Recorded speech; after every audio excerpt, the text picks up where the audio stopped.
हमें सब पता है। चाय पी पी के रोती हो आप लोग।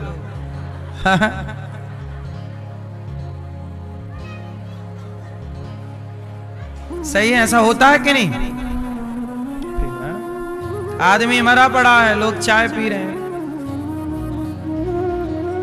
पड़ोसन लाई अदरक वाली चाय, बहन तेरी सास मरी है अदरक वाली लाई हूं, मेरी वाली मरेगी इलायची वाली लाना।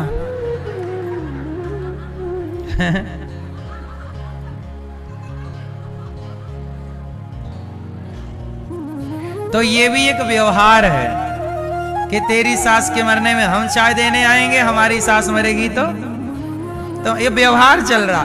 आदमी, लोगों को लगता हमारे बाद क्या होगा, तुम्हारे बाद चाय चल रही है बिंदास। इस घमंड में ना रहो कि तुम्हारे बाद क्या होगा। तुम्हारे जैसे कितने आए चले गए, किसी के बिना किसी का काम। ये संसार भगवान चला रहे हैं, कोई हम और आप थोड़ी चला रहे हैं। इसलिए मेरी माँ ये भूल मत करना कि हमारे बाद क्या होगा। इसलिए कहता हूं, जिंदगी जी ली हो आप लोगों ने, समय से अपने मरने की तैयारी में लग जाओ। आप लोगों ने कोई तैयारी की कि नहीं? नहीं। 60 साल के बाद पूरा जीवन बेटा बेटी का ब्याह कर दो। जब बेटी और बेटे का ब्याह हो जाए, वो पांव पे खड़े हो जाएं, तो अपना चित्त अपना मन पूर्ण समर्पण भगवान को कर देना। बची हुई सारी सांसें भगवान के नाम कर दो और ईश्वर का चिंतन करना, वहीं से कल्याण होगा। वहीं चित्त लगाओ। बोलो हाँ। एक बात बताएं भैया, आप लोग 1 किलो सोना कितने साल में खरीद लोगे? कितना कमाते हो कि 1 किलो सोना खरीदने के लिए आपको कितने साल चाहिए? ये चश्मा वाले भैया बताएंगे। आपको 1 किलो सोना खरीदना हो तो कितना साल लगेगा, कितना महीना लगेगा? पीछे वाले बताएंगे हमारे। कितना? पूरी 2 साल, 4 साल, 6 साल? क्यों भैया? ओ लाला, आपको 1 किलो सोना कमाने में कितना टाइम लगेगा? कितना साल, कितना महीना, कितना दिन?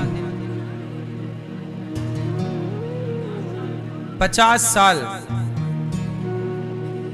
इतने स्लो चल रहे हो।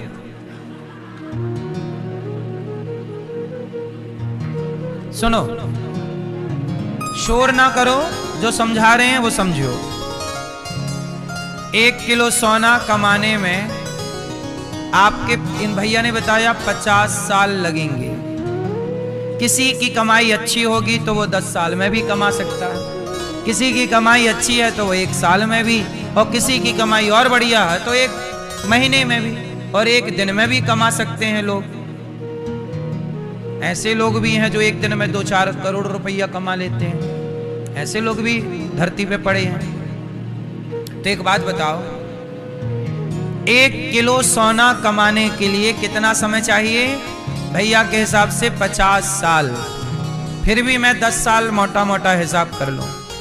यदि आप 1 किलो सोना 10 साल में कमाते हैं तो एक बात बताओ, 1 किलो सोने के लिए 10 साल गए।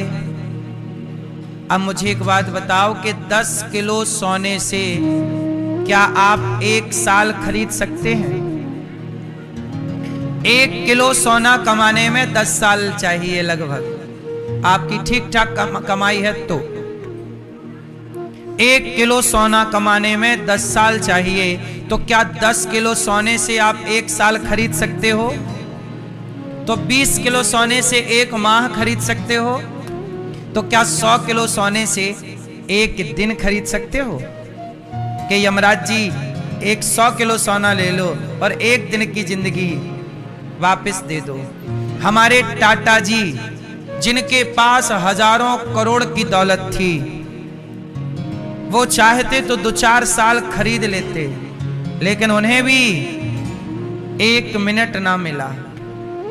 और वो अपना जिंदगी का कार्यकाल पूरा करके, इसका मतलब ये है कि सोना कीमती नहीं है, आपकी सांसें कीमती हैं। क्योंकि सोना तो फिर भी खरीदा जा सकता है, पर सांसें,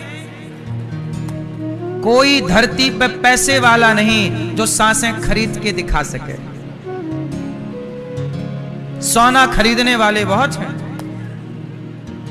सोना खरीदा जा सकता है, हीरा खरीदा जा सकता है, कोहिनूर खरीदा जा सकता है, पर सांसें, इसलिए मेरी मां अनमोल सांसें हैं। इसलिए कहता हूं कि बचा हुआ जीवन, बची हुई सांसें, एक एक सांस करोड़ों की है आपकी। प्रत्येक सांस भगवान के चरणों में समर्पित हो, हर सांस प्रभु के स्मरण में जाए, हर क्षण भगवान के चिंतन में लगे। वही धन है। जो समय भगवान को आप देते हैं, वही समय दौलत बन जाता है। मीराबाई क्या कहती हैं? पायो जी मैंने राम रतन धन, राम नाम ही धन है, कृष्ण नाम ही। जितना धन कमा लोगे जप का, तप का, त्याग तपस्या का, नाम जप का, वही दौलत संग चलेगी। वरना इस धरा का, इस धरा में सब धरा रह जाएगा। लोग चाय पी पी के तुम्हारे मरने पे रोएंगे और जला के चिता पे ऐसे हाथ झड़ा देंगे। बोलो हाँ, चिता पे जलने के बाद लोग हाथ झड़ा के चले आएंगे। तुम्हारे जैसे कितने शमशान की राख बनके उड़ गए, हाँ या ना? इसलिए मेरी मां, पुण्य की कमाई कर लेना, भगवान से प्रेम कर लेना, दौलत यही है। भगवान श्री कृष्ण आज सारे ब्रजवासियों को वैकुंठ का दर्शन कराते हैं और यमुना के तट पर खड़े होकर बांसुरी बजाते हैं। निशम्य गीतम तदनंगवर्धनम ब्रजश्रियः कृष्ण गृहीत मानसा आजग्मुरन्योन्यमलक्षितोद्यमा सयत्र कांतो जवलोल कुंडला।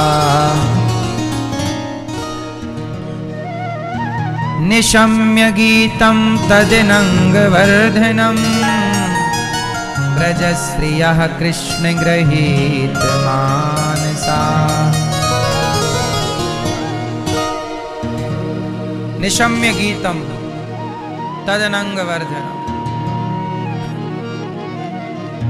आज भगवान ने बांसुरी बजाई, सारी गोपियों को बुलाया, राधा, ललिता, विशाखा, चंपकलता, तुंगविद्या, सुदेवी, आओ, सबको बुलाया। सारी सखियां काम धाम छोड़कर आज भगवान के आवाहन में आ रही हैं। सखी आज भगवान गोपियों को बुला रहे हैं। जब भक्त भगवान को बुलाता है वो भक्ति है, लेकिन जब भक्त भगवान को बुलाए वो भक्ति है, और जब भगवान भक्त को बुलाएं वो भक्ति की पराकाष्ठा है, परिपक्वता है। आज गोपियां काम कर रही हैं। दुहंत्यो भी अयो काश्चित दोहम हित्वा समुत्सुका। सब गोपियां काम धाम में बिजी हैं कि बांसुरी बजी, भगवान ने गोपियों का आवाहन किया, सब गोपियों ने अपना काम स्थगित कर दिया, दौड़ पड़ी प्रभु के बुलाने में। भगवान बुला रहे, सारी गोपियां आ गई। आओ। अच्छा मैं ये एक बात बताओ, गोपियां भगवान के बुलाने में आई हैं। कोई बेटा छोड़कर आई है, कोई दूध पीता हुआ बच्चा छोड़ दिया, किसी ने झाड़ू लगा रही थी झाड़ू छोड़ दी, कोई लिमपंतिया, कोई आंगन लीप रही थी छोड़ दिया, कोई आंखों में काजल लगा रही थी काजल लगाना छोड़ दिया। गोपियां अपने काम को छोड़ करके दौड़ रही हैं भगवान से मिलने के लिए। अच्छा आप लोग बताओ, जिंदगी में क्या जरूरी है? कर्म जरूरी है कि धर्म जरूरी है? क्या जरूरी है? कर्म। कर्म बड़ा है कि धर्म बड़ा है? हैं? क्या बड़ा? कर्म। गोपियां सारा काम छोड़ रही हैं और दौड़ रही हैं भगवान की ओर। याद रखना मेरी माँ, काम जरूरी है, काम करना चाहिए, लेकिन काम जब तलक रहेगी जिंदगी, फुर्सत ना होगी काम से। कुछ समय ऐसा निकालो कि प्रेम कर लो श्याम से। काम कभी खत्म नहीं होते, एक दिन ऐसा आएगा कि जिंदगी खत्म हो जाएगी, काम फिर भी रहेंगे। इसलिए उन्हीं कामों से समय निकालकर भगवान को समय देना चाहिए। काम से अधिक महत्वपूर्ण भगवान को समय देना, ये भी तो आपका ही काम है।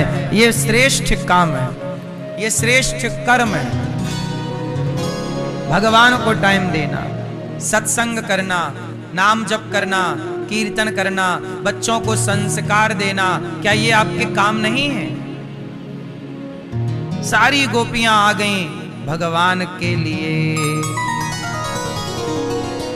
गोपियां जब आई तो भगवान ने कहा, स्वागतम वो महाभागा प्रियम किम करवाणि वह ब्रजस्या नामयम कच्चिद ब्रूतागमन कारणम। भगवान पिता रात्रि, आज भगवान पिता रात्रि शरदोत्फुल्य मल्लिका। जब शरद पूर्णिमा की रात्रि में राधा रानी का आश्रय लेकर भगवान ने बांसुरी बजाई, सारी गोपियों को बुलाया। सारी गोपियां जब आई तो स्वागतम वो महाभागा, भगवान ने सबका स्वागत किया, आओ। सारी गोपियां आई, भगवान बोले कि यहाँ क्यों आई हो, जाओ अपने घर। अच्छा ये बताओ, भगवान कृष्ण ने गोपियों को क्यों बुलाया? क्यों बुलाया? आज गोपियों को भगवान ने इसलिए बुलाया, आज तुम्हारे संग हम रास रचाएंगे। क्या रचाएंगे? रास का मतलब क्या होता है? मैया, ओ मोबाइल वाले भैया, रास मतलब क्या? रास किसे कहते हैं? हाँ हाँ बैठो, बताइए। हाँ, रास किसे कहते हैं? रास का मतलब है, आजकल के लोग क्या बोलते हैं, तुम करो तो रास लीला, हम करें तो कैरेक्टर ढीला। आज के बॉलीवुड के लोगों ने रास लीला को कैरेक्टर ढीला से जोड़ दिया। रास लीला का मतलब क्या है? अच्छा बताओ, भगवान श्री कृष्ण, क्या भगवान श्री कृष्ण का कैरेक्टर ढीला है? बॉलीवुड के लोग तो रास को कैरेक्टर ढीला से जोड़ रहे हैं। तुम करो तो रास लीला, हम करें तो कैरेक्टर ढीला। तो रास लीला और कैरेक्टर ढीला क्या दोनों का मेल मिलाप है? उत्तर दो। कहां कैरेक्टर ढीला और कहां रास लीला? रास लीला में कौन है? शंकर जी गोपी बनकर आए, पार्वती जी से कहते हैं कि हमें भी जरा गोपी बनाओ, हम भी रास रचाएंगे। तो जिस रास में शिव पहुंचे हो, क्या वो रास में कोई कैरेक्टर ढीला जैसा काम हो रहा है क्या? बोलो। तो बॉलीवुड क्यों बोलता है कैरेक्टर ढीला, रास लीला? क्यों? क्योंकि उनका खुद का ढीला है कैरेक्टर। तो जब खुद का ढीला हो तो सबका ढीला दिखता है उनको। इसलिए सनातनियों, आप लोगों को इन बॉलीवुड के लोगों का विरोध जरूर करना चाहिए कि ये भगवान को कुछ भी बोल देते हैं, कुछ भी मूवियां बना के समाज को भड़का देते हैं। रास लीला भगवान श्री कृष्ण की पावन लीला है। वो लीला जिस लीला में मिलन है। किसका मिलन? जीवात्मा। गोपियां कौन है? जब भगवान राम वनवास गए 14 वर्ष के लिए, तो वनवास के दौरान बहुत सारे साधु संत जंगल में तपस्या करते मिले। तो कुछ संतों की कुटिया पर राम जी गए और कुछ संतों की कुटिया पर नहीं जा पाए। तो जिनकी कुटिया में राम के पांव पड़े वो तो खुश हो गए कि राम आए, लेकिन जिनकी कुटिया पर राम नहीं गए वो सारे लोग निराश हो गए। हे प्रभु, हम तो आपका नाम जप रहे हैं, जंगल में सब छोड़कर आपका ध्यान कर रहे, आप दर्शन नहीं दे रहे। तब राम जी बोले कि देखो, सब तक पहुंच पाना संभव नहीं, पर मैं अगले जन्म में जब कृष्ण बनकर आऊंगा तब आप सभी साधु संत, आपकी तपस्या पक गई और इस तपस्या का फल है कि अगले जन्म में आप गोपी बनकर आना, मैं सबको एक साथ दर्शन दूंगा, सबको एक साथ मिलूंगा। तो जो त्रेता में तपस्वी संत थे वही द्वापर में क्या बने? गोपी। गौ मतलब इंद्रियां, पी मतलब पीना, जिनके अंदर कोई वासना नहीं है वो गोपी हैं। और वही साधु गोपी बने और आज भगवान सबको प्राप्त हो रहे हैं, सबको मिल रहे हैं। रासलीला में क्या हुआ? मिलना हुआ। जैसे हम आप लोगों से मिल रहे हैं तो हमारे और आपके मिलन का नाम है भागवत। भागवत के दौरान हम और आप मिले। जब एक नेता आपस में मिलते हैं तो उस नेताओं के मिलन का नाम रखा गया G20 मिलन समारोह। 20 देशों के नेता जब मिले थे तो देश में क्या हुआ था? G20। तो उस मिलन में नेता एक दूसरे से मिले, इस मिलन में हम और आप एक दूसरे से मिल रहे हैं। और जिस मिलन में भक्त और भगवान मिले उस मिलन का, उस प्रोग्राम का नाम रखा गया रास। जैसे नेताओं के मिलन का नाम रखा गया G20। बोलो हाँ, हमारे और आपके मिलन का नाम क्या है? हम लोग किसके माध्यम से मिले? भागवत जी। तो इस मिलन का नाम भागवत। चलो भागवत सुने आए तो मिले आए, वही बात है। ऐसे ही मिलना हुआ किसका? भक्त और। तो जन्म जन्म के जो सतयुग के, त्रेता के, द्वापर के, कलयुग के जो भक्त हैं, अब जैसे आज कलयुग चल रहा है, इस कलयुग में एक महिला हुई मीराबाई, राजस्थान की पावन माटी से मीराबाई। अच्छा एक बात बताओ, मीराबाई कलयुग में हुई और कलयुग में उन्होंने भगवान से प्रेम किया, तो अब भगवान मीराबाई को उस तरह से कम मिलेंगे। तो सत्य कलयुग में उन्होंने प्रेम किया तो भगवान ने उन्हें पहले अपने धाम में बिठा लिया कि यहां आओ। अब आएगा कलयुग के बाद कौन सा युग आने वाला है? कलयुग के बाद क्या आएगा? सतयुग। फिर सतयुग खत्म होगा, फिर द्वापर, फिर द्वापर के बाद फिर त्रेता, सतयुग, त्रेता, फिर द्वापर आएगा। तो द्वापर जब आएगा तो भगवान फिर कृष्ण अवतार लेंगे और फिर 3 युग के, कलयुग, सतयुग और त्रेता, इन 3 युगों में जो भक्त भगवान को भज रहे थे, जिनसे प्रभु नहीं मिल पाते, उनको इकट्ठा भगवान द्वापर में करते हैं और उनके संग कभी रास रचा करके उनकी कामनाएं पूरी करते हैं। और जैसे मीराबाई पति के भाव से भजी, तो मीराबाई पति के भाव से भजी तो भगवान कृष्ण के विवाह कितने हुए? 16,108। तो राजस्थान की एक लड़की मीरा, अब अगली बार जब भगवान 16,108 ब्याह करेंगे तो उन 16,108 में एक नंबर मीराबाई का भी रहेगा, राजस्थान की मीरा। अब कोई गुजरात की मीरा हो जो प्रभु को उसी भाव से भज रही हो तो उसका भी नंबर आएगा, क्योंकि भगवान कहते ना, जाकी रही भावना यदि आप हमें पति भाव से भज रहे हैं। जैसे मीरा का भाव क्या था? क्या भाव था? पति। अच्छा यशोदा का भाव क्या था? बेटा। द्रौपदी का भाव क्या है? भाई। अर्जुन का भाव क्या है?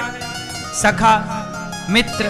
तो भगवान सबको मिलते हैं। जैसे शिशुपाल का भाव क्या था? शत्रु।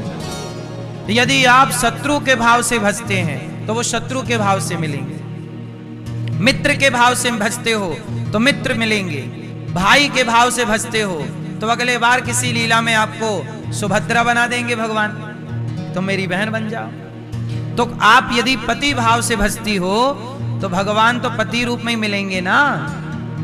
तो इसलिए भगवान के 16,108 ब्याह होते हैं कि कभी वेटिंग होते होते इतनी लिस्ट हो जाती है। अब